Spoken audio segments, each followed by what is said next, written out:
Neste momento, nós estamos dando início a mais uma aula da nossa Escola Bíblica Dominical. Nós temos nos baseado nesta revista disponibilizada pela nossa editora Cultura Cristã. É uma revista que se encontra à venda no site da editora, pouco mais de R$1. É uma leitura a ser feita através do dispositivo Kindle.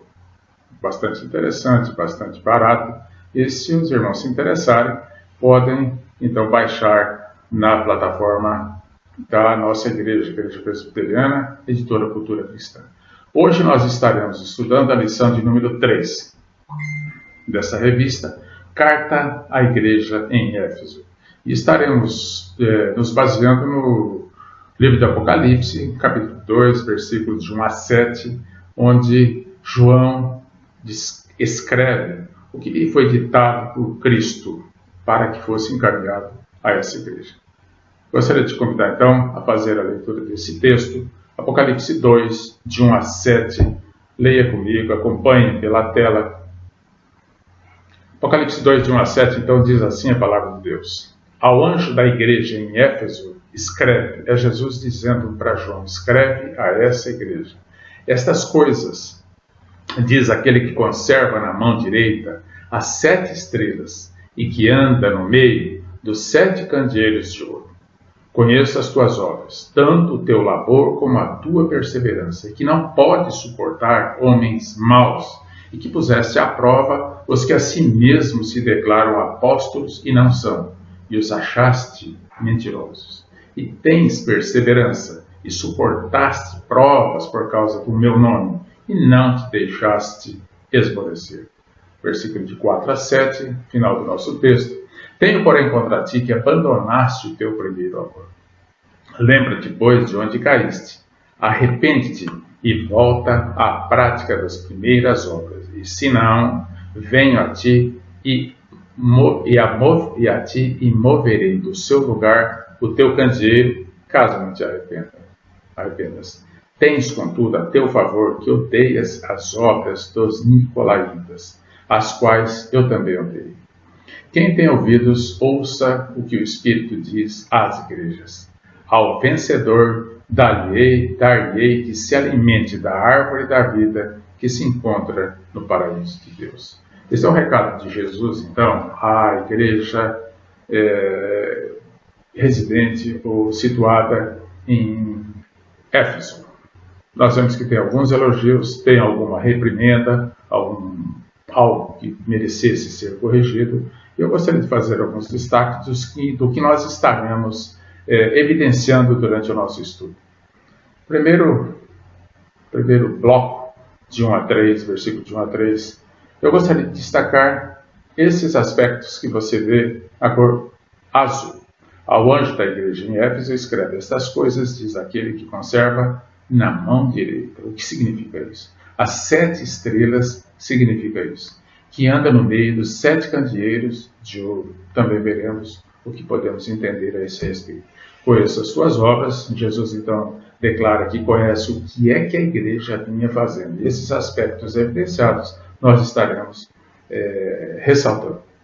Versículo 3, continuando, então, o que Jesus vê de bom naquela igreja. Aspectos bons naquela igreja e que deveriam ser evidenciados. Versículo 4 a 7 já há uma mudança de tom, principalmente de 4 e 5.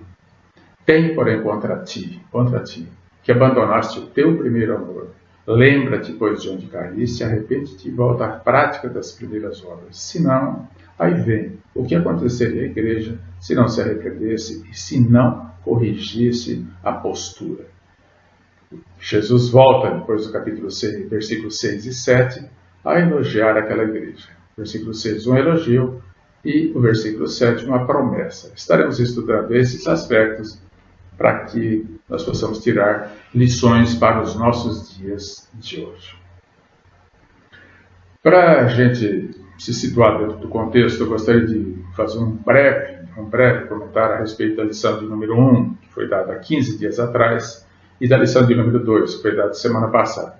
A lição de número 1 tratava do texto registrado em Atos, E o tema era cristianismo ameaçado por ataques de dentro e de fora da igreja. Como em todos os tempos, a igreja é sempre ameaçada.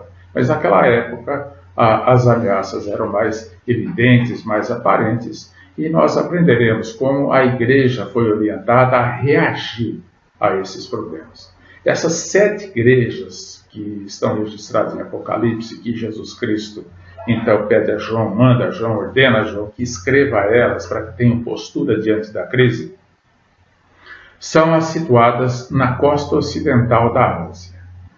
João se encontrava aqui na ilha de Patmos, preso, ele é um presidiário dentro dessa prisão romana. Ele escreve a estas igrejas que representam a totalidade, não em número, mas em conceitos, segundo Jesus, a respeito do comportamento das igrejas. A primeira delas, a quem escreve, que estaremos estudando hoje, é Éfeso. Depois Esmirna, Pérgamo, Tiatira, Sardes, Filadélfia e Laodiceia.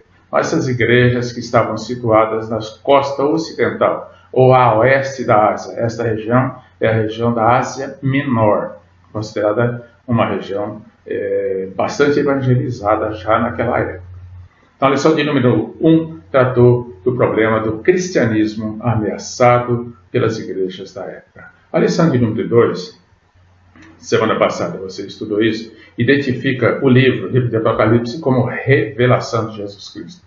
Jesus Cristo revelando à igreja o momento que ela vivia. Apocalipse revela o conflito do mundo contra Cristo e a igreja, e a sua igreja. Ou seja, o contexto era de um conflito. Esse conflito não tem mudado muito. Até hoje a igreja sofre problemas com a sua permanência no mundo. Mostra também o livro que Deus está presente. Embora o conflito exista, Deus não está ausente, Deus não se afastou. Deus está presente com a igreja e continua agindo na história. A história está então ainda sob pleno domínio de Deus. Evidencia que Cristo tem autoridade e governo sobre toda a igreja, em todas as épocas, em todos os lugares, em todos os tempos. Evidencia que o livro de Apocalipse também tem o propósito de consolar e prover esperança à igreja nesse conflito que ela vive para com o mundo. E o livro de Apocalipse ainda aponta para a vitória final. Depois disso, chegamos ainda à conclusão de que Apocalipse nos anuncia que o fim será também um novo começo. Esse é o grande consolo, o maior consolo e a nossa maior esperança. A consumação do reinado eterno do Messias. Isso já foi dito por Paulo à igreja dos Coríntios, seu capítulo 15, versículos 24 a 25, que diz o seguinte: E então virá o fim, quando ele entregar o reino ao Deus e Pai, quando houver destruído todo o principado, bem como toda a potestade e poder. Porque convém que ele reine, até que haja posto todos os inimigos debaixo dos pés. Praticamente, se a gente fosse sintetizar o que é que Jesus quis quando ele determinou a João que escrevesse Apocalipse, a igreja sofredora, a igreja perseguida, ele praticamente está dizendo: não tenha medo. Ou seja, não tenha medo. Escreve à igreja isso mesmo, que ela também não tenha medo. Escreve isso para a igreja. Tenhamos em mente que Apocalipse é uma literatura de consolo, de conforto e de esperança em momentos de crise, de dificuldade, de sofrimento. Vamos começar com um levantamento do contexto em que a igreja se situava na cidade de Éfeso. A realidade da cidade, primeiro, era uma cidade portuária de importância estratégica muito grande, era extremamente utilizada pelo Império Romano como ponto de referência para toda a região. Os romanos consideravam a cidade de Éfeso como capital da província da Ásia, embora não fosse a capital formal, mas era o ponto de onde partiam todos os seus atos administrativos. Então, era um centro administrativo, era uma cidade rica, possuía grande relevância, grande proeminência histórica, cultural, comercial e religiosa. Possuía também um templo muito grande, tremendamente grande, uma das 7 maravilhas do mundo antigo, com uma capacidade imensa, dedicada a Ártemis, ou, como os efésios chamavam, a deusa Diana. Aos olhos humanos, uma cidade como essa, tão importante, tão proeminente, era uma cidade próspera e feliz. Entanto, o que Jesus nos mostra, através desse texto que acabamos de ler, que estamos estudando, é que era uma cidade idólatra, promíscua, perversa e injusta. Ela tinha uma sociedade hostil ao cristianismo. E a igreja sofria por conta disso.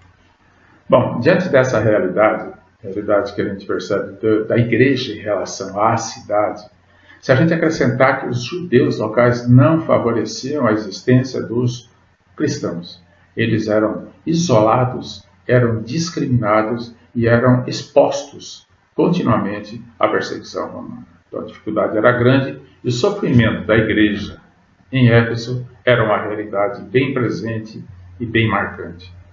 Gostaria que você pensasse na nossa situação atual. Será que nós não vivemos, pelo menos em parte, hoje, os problemas que a igreja de Éfeso vivia? Se sim, será que nós não temos muito o que aprender com o que Jesus disse à igreja em Éfeso, para que saibamos como nos comportar nos dias de hoje? Bom, a igreja naquela época, o contexto, o que eu poderia dizer de histórico, para nos facilitar o entendimento do que Jesus quis dizer, a igreja foi plantada por Paulo em sua primeira viagem missionária. Ele permaneceu durante pouco tempo, deixou a igreja plantada, deixou obreiros, e 5 a 8 anos depois ele escreveu a carta aos Efésios, com a exortação a permanecer na doutrina e na prática das virtudes cristãs. A igreja em Éfeso foi pastoreada por Paulo, teve bons pastores. Timóteo, João, Apolo, Onésimo, contou ainda com o trabalho de Áquila e Priscila, deixados pelo próprio Paulo como missionários. A igreja em Éfeso acaba sendo um polo missionário e era o ponto de partida de propagação, de disseminação do Evangelho pela Ásia Menor. As outras 6 igrejas que são relatadas no livro de Apocalipse provavelmente teriam sido plantadas a partir do trabalho da igreja de Éfeso. Agora, nós estaremos estudando, então, uma situação que ocorre cerca de 30 anos depois da fundação da igreja. Ela enfrentava ameaças externas e internas. E como é que ela se comportou? Se comportou muito bem em alguns aspectos e muito mal em outro aspecto, que Jesus mesmo nos evidencia. O testemunho da igreja foi afetado, sim. Jesus se apresenta a essa igreja, primeiro para demonstrar quem é que está falando e por que está falando. Cristo se identifica como aquele que conserva na mão direita as 7 estrelas. E também é aquele que anda no meio dos 7 candeeiros de ouro. O capítulo 1, versículo 20, diz que as 7 estrelas são 7 anjos. Lá está bem claro, evidenciado isso. São 7 pastores constituídos para ministrar as igrejas. Que os 7 candeeiros, ou 7 luminares, são as 7 igrejas, aquelas que deveriam oferecer luz à comunidade local. A mão direita, que está escrita no versículo, no primeiro versículo, aquele que conserva na mão direita as 7 estrelas, mão direita significa poder, soberania, domínio absoluto, aquele que tem e dá as ordens a quem de direito e a quem é necessário. Ainda no versículo 1, há essa expressão, anda no meio, aquele que anda no meio dos 7 candeeiros de ouro. Esse anda no meio significa que Jesus é um soberano presente e não ausente, alguém que se preocupa e está junto em todo o sofrimento, sabe o que está acontecendo e sabe o que é que deve ser feito. Assim, Jesus se identifica. E o que Jesus vê nessa igreja? Bom, dentre os elogios, Jesus diz que ela é uma igreja laboriosa. No versículo 2, Jesus diz o seguinte: conheço as tuas obras, tanto o teu labor como a tua perseverança, a igreja perseverante, e que não pode suportar homens maus. É uma igreja que não suporta homens maus. E que puseste à prova os que a si mesmos se declaram apóstolos e não são. Foi a prova, falsos apóstolos. E os achastes mentirosos.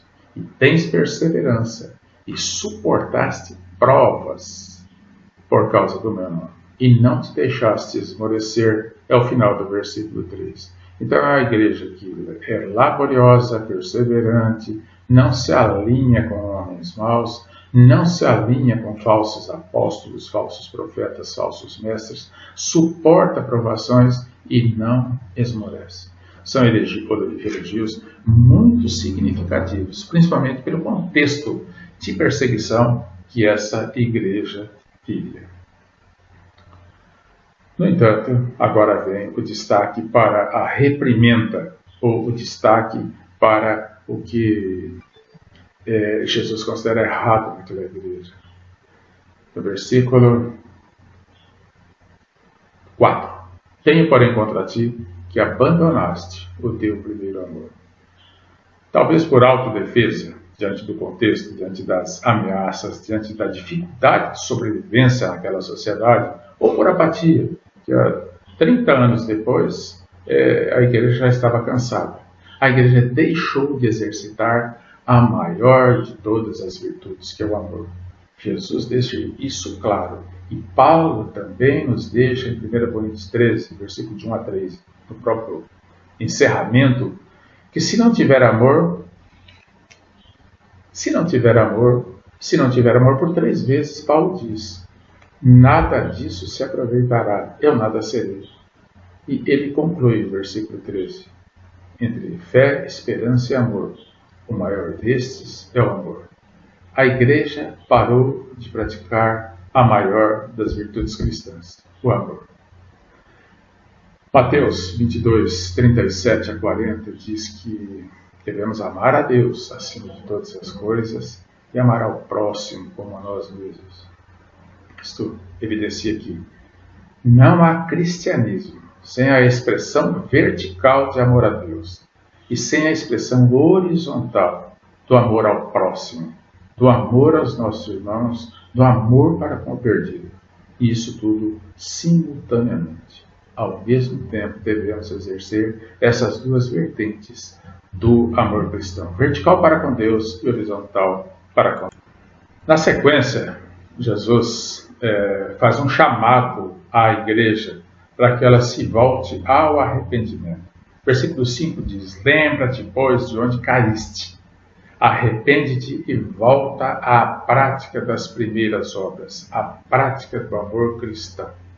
Todos nós sabemos que, como os pecadores, tanto eles quanto nós, estamos sujeitos ao erro, à corrupção, à motivação incorreta, ao sentimento de autossuficiência e ao pecado em todas as suas formas de expressão. Mas que nós, apesar de não termos forças para lutar contra isso sozinhos, devemos buscar em Cristo a graça, primeiramente a graça para o arrependimento e para a prática do amor cristão. Lembrando o que diz nosso irmão pastor, reverendo Augusto Nicodemos, que o sinal de arrependimento do cristão não é o choro, é a mudança de atitude. Jesus então convida, chama, convoca essa igreja a que se lembre de onde ela errou, onde ela pecou e por que ela continua pecando. Que se arrependa e que volte à prática das boas obras, que é o do exercício do amor cristão. Jesus ainda deixa no versículo 7 uma promessa. Ao vencedor dar-lhe que se alimente da árvore da vida que se encontra no paraíso de Deus. Lembra-se de Gênesis capítulo 1, do paraíso de Deus que foi disponibilizado, oferecido para Adão e Eva, que pecaram, que caíram em pecado, que se perderam e que acabaram sendo eliminados do Jardim do Éden. Pois bem, esse Jardim do Éden ainda se encontra no paraíso de Deus, aguardando por aqueles que perseverarem nos caminhos, firmes nos caminhos do Senhor até o fim. A promessa que Adão e Eva perderam, que está registrado em Gênesis, torna-se bastante atual para a igreja, para todos os cristãos, para todos aqueles que se mantêm firmes nos caminhos do Senhor até o final. Gostaríamos de concluir, irmãos, de que nós temos defendido a ideia de que temos uma boa teologia, temos uma boa doutrina, seguimos corretamente os princípios estabelecidos pela Bíblia, ou pelo menos conhecemos, temos um grande conhecimento a respeito do que a Bíblia diz, porque a nossa igreja prega exatamente o texto bíblico.